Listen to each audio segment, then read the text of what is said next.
ይቺን ድንቅ ደራሲ የጻፋት የምትመስል አዲሲቷን ሽሙንሙኗን የደቡብ ኢትዮጵያ ክልል ማንፊያዎች የሚያደርጉትን መሪር ሐቅ ልንገራችሁ።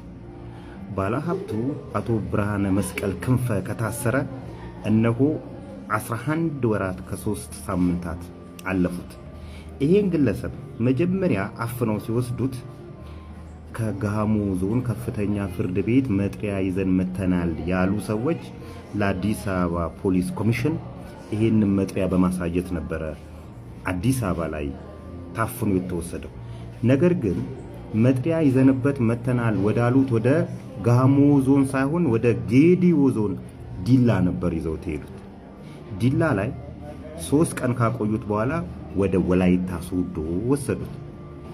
ከዛም በኋላ እንደገና መልሰው ወደ ጎፋ ዞን ዋና ከተማ ሳውላ ወሰዱትና ሳውላ ፖሊስ ጣቢያና ሳውላ ማረሚያ ቤት ላይ አቆዩት።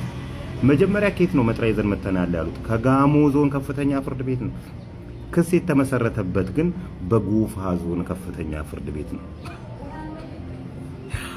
እዛም እንግዲህ ሳውላ ላይ 3 ወር ከ3 ሳምንታት ካቆዩት በኋላ የጎፋ ዞን ከፍተኛ ፍርድ ቤት ነፃ ነህ፣ ምንም ወንጀል የለብህም፣ ሂድ ወደ ሀገርህ ብሎ በነፃ አሰናበተው። በነፃ ካሰናበተው በኋላ መጀመሪያ የጎፋ መጥሪያ ይዘን መተናል ያሉ ሰዎች እንደገና ማረሚያ ቤት በር ላይ ይዘውት ወደ አርባ ምንጭ ይዘውት ሄዱ። እንግዲህ የጎፋ ዞን ከፍተኛ ፍርድ ቤት ነፃ ነህ ሲለው ከማረሚያ ቤት መውጣት የነበረበት 3 ሰዓት ነው። የማረሚያ ቤት ኃላፊዋ ከማረሚያ ቤት እንዲወጣ ያደረገችው በ9 ሰዓት ነው።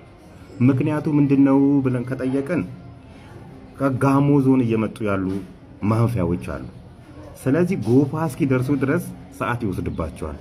ስለዚህ 3 ሰዓት ሳይሆን 9 ሰዓት እንዲወጣ አደረገችና ከዛው እንደወጣ ይዘውት ወደ አርባ ምንጭ ይዘውት ሄዱ።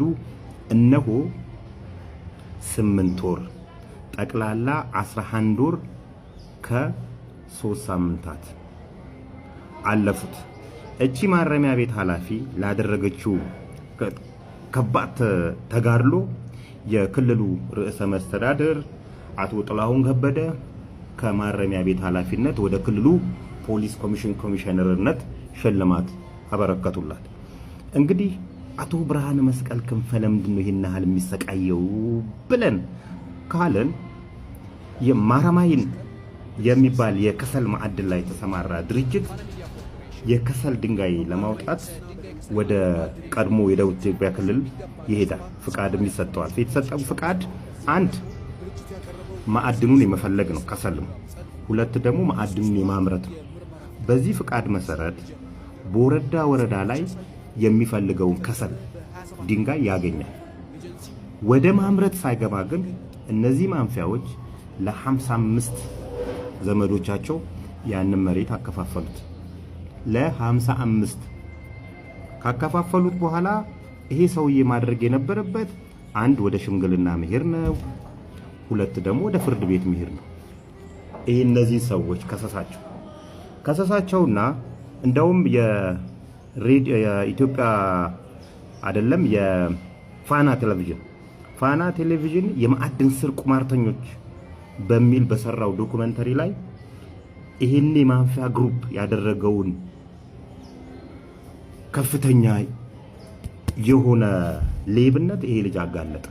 ሲያጋለጥ ጠበቁትና 1 አጋልጧቸዋል፣ 2 ደግሞ ከሷቸዋል። እንግዲህ ትላልቅ ባለስልጣናት ነው የከሳቸውም ያጋለጣቸው። እነዚህ ይዋቸው ጠበቁትና ማለት ነው ነገሮች ሲረጋጉ ጠበቁትና ለምን አጋለጥከን፣ ለምን ከሰስከን በሚል ሁኔታ ፍትህ በእንዲህ ያህል ደረጃ እንድትዛባ ያደረጉ ነው።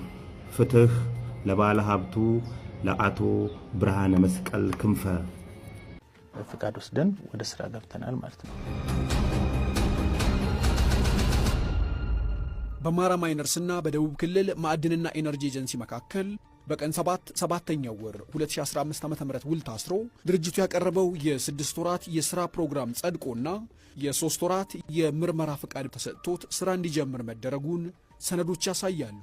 ውሉ በተፈጸመ በ27ኛው ቀን ግን ኤጀንሲው ባልተለመደ ተግባር ተገለጠ።